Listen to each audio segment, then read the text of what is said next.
Well, just a couple weeks ago, we had RJ Hampshire, that guy, coming off his first 250 championship and talking about his plans for the summer, racing outdoors, and then getting ready for 450 or riding the 450 and training on it.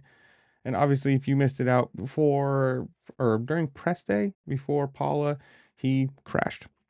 And he posted on his Instagram saying, quote, "Not the post I want to make. Riding press day yesterday, I hit a rock in high speed section that was about the size of a baseball. It happened so fast, I hit the ground immediately. I did some damage to my wrist that we put me out for a bit.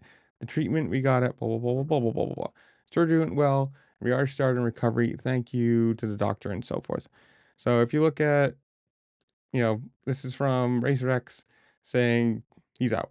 You he had surgery and he's in the healing process. There's no time frame for his return. Basically, I would assume he's out for this championship. There's no point in coming in late. And I mean, I guess you get on the bike, but by that point, if you're already going to be out of the championship and you already laid out the plans to ride the 450, train on the 450, get ready for it, you might as well just take the time. Take the time to fully heal.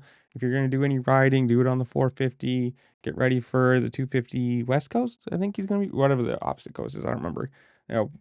Train and get ready, because there's no point in coming back to motocross, which is the harder series, the more intensive series, however you want to say it, with no point or no chance of winning the title.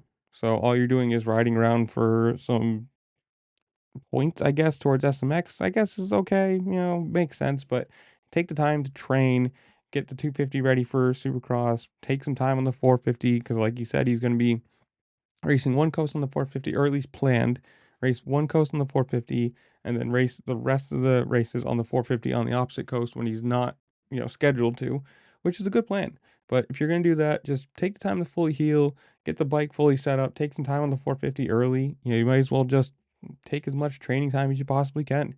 But in the comments below, you guys tell me who wins the 250s, who wins the 450s, whatever it is. Comment down below. While you're down there, make sure to like, share, subscribe, do all the fun things the platform allows you to do, because it helps me out a lot and I appreciate it. With that, I'll see you later. Peace.